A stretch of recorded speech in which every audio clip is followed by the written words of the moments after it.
Hello, welcome to our video review of Freediver, Triton Down. This is a VR, I would describe it as an experience more than a game, which is available on both Oculus and Steam. It's available today, 30th of May 2019, and the price is going to be $8.99. Justin, if you were to describe this game to someone who'd never seen any footage or didn't know anything about it, how would you describe it? I would call it a game because you can die. Because I True. died multiple times. So that's kind of my criteria. Can you die in a game? If you can, I kind of call it a game. Right. So this is an underwater, diving game where you're actually pulling yourself around. It's like the only VR game I've ever played where you're actually doing that. And So why don't you explain, because this has got an interesting movement mechanic. How does that work? How do you actually move yourself around the world? Yeah, so you put your hands out, press the triggers, and then pull your arms back, and then let go of the triggers, and it works really well. I didn't really have problems. You like doing the breaststroke basically in the water. And then you can also send yourself downward by grabbing, the triggers with your arms lower down and then flinging upward as you let go of the trigger. Yeah, and the same thing opposite, upwards. Yeah, it's a really cool mechanic actually. It's something we've not seen. I've not seen it in a VR game before, and it really felt intuitive. I don't know if you guys felt this, where I didn't really think about it. I was just doing it, and I was just swimming around, and I was just moving around the world. You can also grab the world, so you can grab like in like a space game like Lone Echo or something. You can grab and move. You pull yourself through the water. Wes, how did you find this? Did you find it intuitive? Did you have any problems with it? No, I was actually quite impressed with it. Like you said, it is somewhat similar to like a outer space game like Lone Echo or Horus Station, but with the added physics that come with being in the water. So like Justin said, you're kind of grabbing yourself and just pulling yourself around through the water, but you have all of these currents that are happening under there. When a door opens and water rushes through, or maybe you may be near a window in the vessel that is sinking and it may be rushing through there, or maybe you're trying to go through a vent. All these different cross currents that are pulling you every which way, but the movement always intuitive. It's just it didn't take me maybe 2 minutes to get to where I was making intuitive movements and not even thinking about the movement. I did go in immediately before I even started playing this game and set the turn speed all the way up, put the momentum on 75, which out of 100, which makes it a little bit more reactive. But just a word of warning to those out there who are sensitive to VR sickness, you might want to keep those turned down until you try it out, because as I got further along in the game and closer to the end, I did start feeling a little bit queasy from it. You actually got motion sick with this then? I didn't get full-blown sick from it, but I could feel it in my stomach by the time I was escaping the vessel. I could feel it in my stomach. I was ready to take a break. Were you using the turn then? Because obviously you can. I mean, I was just turning my body, but were you actually using the? Because you can, if you want to turn in this game, you kind of you do one hand, so you move your left arm, you move left trigger, you kind of rotate yourself around. Were you using that? Is that what you were using? Yes, I was turning with the controllers by pulling myself around. And again, before I even started playing this game, I went into the settings. I turned all the comfort stuff off. I turned the speed way up, and I did not leave it on default. Okay. I mean, what else is there in this game? Obviously, there's kind of some semi-puzzles. You're trying to escape from this sinking ship, so you've got to kind of, there's little puzzly elements to it. Did you have any problems? Did you find them frustrating, or did you kind of figure out what you needed to do? Roos, did you have any problems with this? The puzzles, no, actually, there were, and that's another thing that I was thinking, just to agree with Justin. There's so many puzzles and aspects to this game. I would definitely say it is a game. But no, I didn't. I did a couple times. You get a little frustrated, but I want to stress, like, just in the beginning for me, how well they did. The audio, the noises, and the feeling of like as the water's rising. You do kind of feel a bit of a panic, and especially once you realize, oh shit, I can die, and so you're trying to get somewhere to air real quick, or you're trying to. They've got oxygen tanks where you can grab around every once in a while. You can get some extra oxygen, but no, I really this game. It just impressed me, I think it could even be more than $8.99. I thought it was going to be $9.99, but at $8.99, I think it's definitely such a good experience in game that I just don't see why anybody wouldn't check it out. Yeah, it's the only reason I can say experience really is just because of the length. Obviously, it's not a long game. I mean, it took me about 50 minutes. Mm-hmm. I don't know how long it took you guys to do it, but it's not going to take. It's not not going to take hours. But I think it's priced right for what it is. I personally don't think it's expensive. I don't think it's cheap, but it's not overpriced in my opinion for what you're actually getting, and it's unique. I mean, there's nothing else that I've seen that's like this. It really does give you a good feeling of being underwater, moving around, and there are times where you've got elements where you've got to have oxygen because you've not got a scuba tank or anything. You're a freediver, hence the name of the game. So you've got to get to oxygen points. And sometimes I was literally panicking because you've got like an oxygen meter on your right wrist, and you can check and you can look, and it's got inverse kinematics as well, so you can see all your arms, all your body. And overall, I thought that worked quite well. There's sometimes when you had your hands up and it went a bit funky, but overall, it felt really good. And then obviously, like Bruce mentioned, you've got these oxygen tanks that you can find sometimes, but you are going to die. You are going to die in this game because there's just, you've got to, there's no way you're going to be able to get through this without dying. So this felt like a more realistic looking Subnautica. Obviously much shorter and obviously not as good of a game, but like the graphics I felt were really impressive. Very immersive. Yeah. Let's talk about the graphics then, because you start in that cove area, which obviously I wanted to see more of that. That was beautiful. Yes. Turquoise blue water, and you've got the Triton ship in the background, and then you're diving down, and there's a fish swimming around you. I mean, Wes, what did you think of the graphics? I was blown away with the graphics in this game. I thought it looked good from the very first start screen in it. I was taken aback by the texture with the rocks and things and the water. But then I went into the menu and noticed that the thing is defaulted fairly low as far as the graphics settings. So I jacked everything all the way up to high. And even though I was recording the session with OBS and Audacity, everything ran perfectly and looked beautiful in this game from start to finish. And I was very, very impressed with it. Yeah, it runs on Unreal Engine, and the developers, these are the same. I didn't mention the developers. It's Archiact. Is it Archiact? How do you say it? Archiact.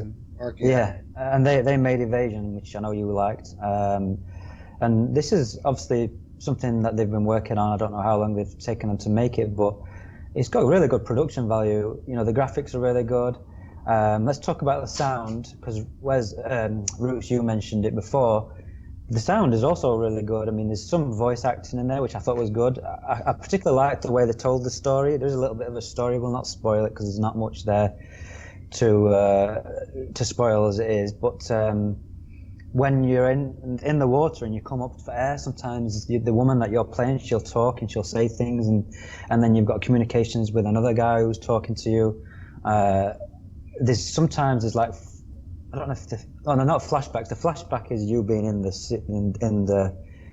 you're kind of telling the story of what happened while you're actually underwater. So sometimes you can hear you being interviewed, and sometimes you can hear the guy interviewing you and saying, "Oh, so that's how you got the key card to get access to this such and such." So it's really good the way they told the story. The only criticism I would give to that would be I didn't like the way that they kept going out third person and kind of you watching there's certain elements. I can't spoil certain things, but I didn't feel that it was necessary sometimes for them to put it on the third person. I would have preferred it if they just kept you in the first person. Justin, did you feel that? Yeah, I didn't want to be in third person. And they kept showing, the woman in the tight bodysuit. I was like, they're just doing that to appeal to us or something?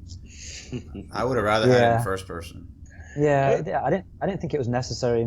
Maybe other than the sinking of the ship, but spoilers, you're not really spoiling anything. But yeah, other than that, I think the other stuff they didn't need to do that. Roots, go on. Oh, I was just gonna say, I think it's more of an artistic thing, and it also kind of pulled you out and made you realize that it is a story that's being told. Like you said, she's being interviewed, so it's kind of pulling you out, but for a reason. I don't know if that makes sense, but it didn't jar me, but I can totally see where that would bother people. I just would prefer to keep you in there. I didn't think it was necessary to do that. The other thing that's impressive while I'm watching this trailer is the interactions with things. Everything felt really good. Opening doors, turning knobs. There's sometimes where you need to get an axe, you need to break things open, and everything felt good. Things collided with things, everything had weight. The movement felt really good. This felt really polished. I can't think of any sort of jank that I experienced while I did this. I actually played through it twice. I played through it again last night because I just wanted to refresh my memory, and I enjoyed it just as much the second time. It was really, really, really good. And the sound, obviously, you've got the voice acting, you've got the way that the sound works. Like there's a bit where you go in a cave and you go up to the top, and you can see all the light reflecting on the ceiling and the stone. And that was beautiful, and you can hear the echo as you're talking, and then you dive back under, and the sound changes as you go underwater, and really, really well done. I think this is a really, really good game, and it's one of those where I was expecting to be disappointed because I'd probably hyped myself up a bit for it, but I actually wasn't. When we talked about it previously on a previous episode, as you said about, hopefully the current's going to affect you, and it does, and we said hopefully you'll be able to push yourself off, and it does everything that we wanted from this game. They have done. They have achieved it. So yeah, I'm impressed with it. It's just too short. That's the problem. Yeah. Mm-hmm. Take this, put it into a game, put it into a section of a game, put it into have a first person shooter where you've got to go underwater or something. Integrate it into a full game. You've got the basics there. Everything works so well. Take it, build on it, because they've already done a first-person shooter as well, so they could take the experience from that. They could take this, and they could make a game where you're a Navy SEAL, and you go in. Sometimes you have to swim underwater, and you have to get out, and you have to pull yourself out, and you've got a gun. And it's just potential. Again, it's just a short little thing, AAA quality in my opinion. I don't think it feels like an indie developer at all to me. Mm-hmm. And I want to see more, definitely, which is a good thing. I mean, if they leave you wanting more, that shows that it was a good experience. I played through it again last night. I timed it. It was 30 minutes because I knew where everything was. It felt like 10 minutes. It felt so quick because it just felt so immersive. I was just so wrapped up in what was happening. Really good. Did any of you guys grab any of the crewmen and flip them around? Oh yeah. I was like, that was. Wake up, you bastard! I shook one looking for a key card because it wouldn't, for some reason, wouldn't let me get in the door or something. I guess I used the wrong hand or something. But so I was seeing if maybe it was underneath him, and I was like, wow, I can pick this body up and I can throw it, and and I think they did a really good job, especially since Evasion was such a completely different game. I think you nailed it, Alex. It shows the potential for this company, and I'll be watching for anything that this Archiact puts out because they clearly know what they're doing, and I'm excited to see how they can bring both games together or both types of games in a future game. Cool. I want to say that the most pleasant surprise of the game for me was the story. I knew what the game was going to be. I didn't know how it would handle, look, or sound, but I knew that the game was going to be escape from this sinking ship. So no surprises there, but what I didn't expect was this compelling story that they attach to it and the way that they actually get you into the ship. and what's going on around you. That was awesome to me. I wasn't expecting to be pulled into a story like that. And the way they left it, it goes back to what you guys say. If they wanted to come back and make a longer game out of this, they could pick this story up. I mean, these characters, spoiler alert. Let's just save that 1 second. What we'll do, let's just wrap it up there. Okay, we'll say we all recommend this game. I'm pretty sure we all love this game and recommend it. $8.99. Get this game. What we're going to do now is just at the end of the video, let's go spoilers. Let's talk about this because I want to talk about it as well. Okay. Yeah. So let's just spend 5 minutes just talking about spoilers. Anyone listening, if you haven't played this game, we recommend it. Pick it up, get it. It's $8.99. It's an amazing, unique experience. It's well polished. It's well made. It's got good graphics. It's got good sound. Everything's great. Buy it. Okay, now click off the video. Mute it. Whatever you need to do. Don't listen. Okay? You gone? Okay, right. Let's talk. Okay. Wes, talk to me. Story. You like this story? Yeah, I thought it was great. The voice acting and things like that were okay. I mean, they weren't great. They weren't bad. But the story was really good. I didn't expect that when I got down and made it to the other side of the very beginning tutorial part that I was going to be finding ancient glyphs and alien life forms at the end of at the bottom of the ocean. This completely took me off guard and immediately made me glad that I was playing this game. I'll say one word: the abyss. Yes. Yeah. I mean, it's straight up the abyss. That's exactly what I thought. It's as soon as that thing came, and you've even got like the shield around and everything. It was the abyss. I mean, it's just. I'm pretty sure that's where the inspiration came from. But yeah, I thought it was cool. This little. I mean, are we guessing that creature created the wave that freed it, or is that what we're going to think? Or yeah, it seems that way. That this creature was kind of controlling things as you see it through the game, and it doesn't seem particularly nefarious either. It seemed like it was genuinely trying to help you at the end there.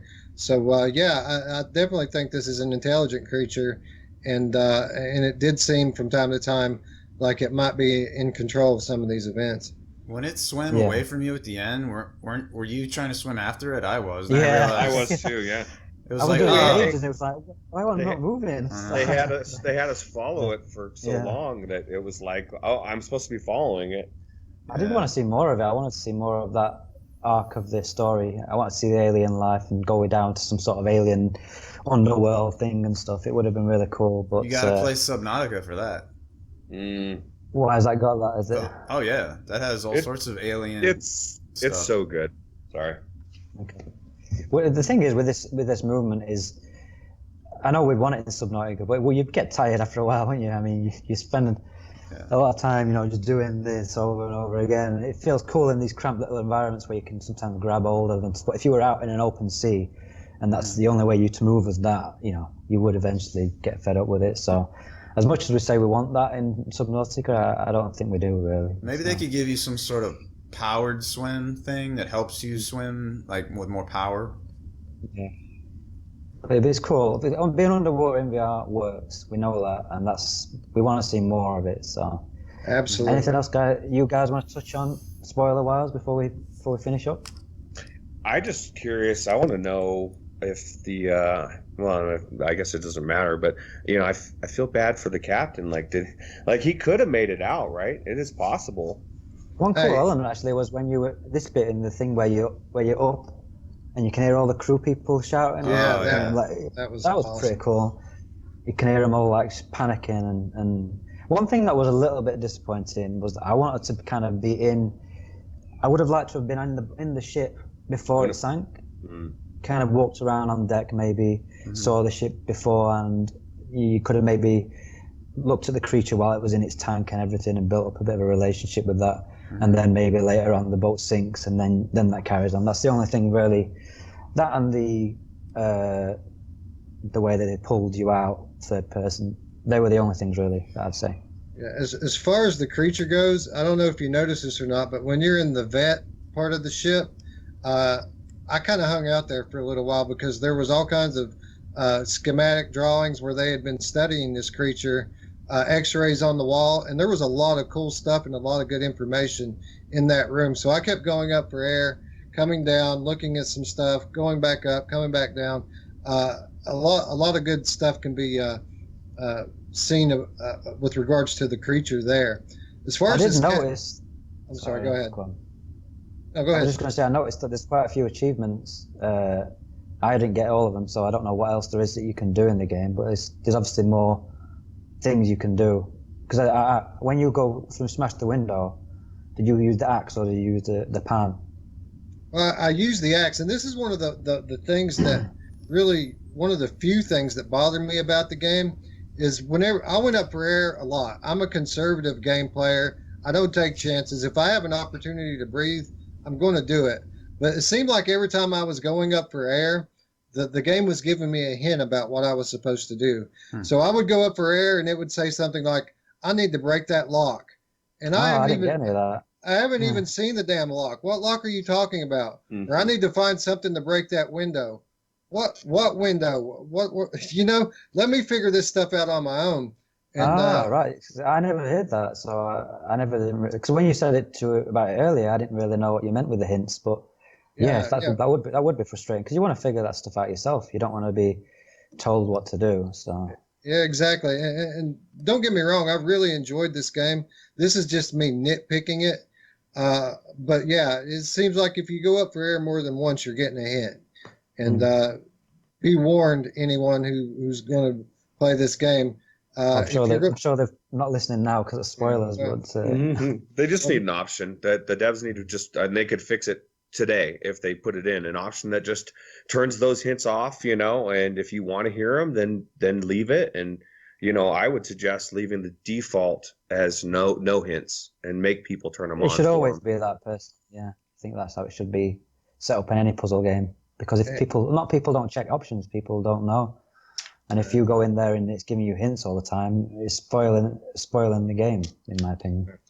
And one more thing, Rooch, you were talking about this captain that you feel sorry for.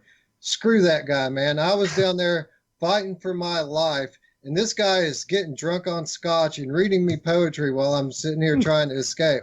So he deserves to die. It's his own fault. He did make the ultimate sacrifice, though, because yeah, I get you. And I was a little envious because he sounded a little excited that he found that bottle of scotch. Yeah, no, right? It's like, dude, can we drink after we escape? Come on.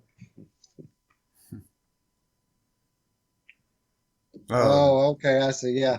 But yeah, overall. Okay, I'm back. Okay. Yeah. Okay. Right, let's wrap this up because we've gone 20-something minutes, and yeah, as we said, I'm sure if you're listening now, you've already played it. You know how good this game is. So let's stop recording, and hopefully you found this review interesting. Definitely subscribe and click the like button for sure. One more thing, I want to send a big thanks out to Archiact for providing a review copy of this game for us. We've dealt with a few developers since we started doing our very young show, but very few have been as cool to us as Archiact has, and we appreciate it very much. Yeah, thank you. Thank you. See you later. Thanks for watching. Bye-bye.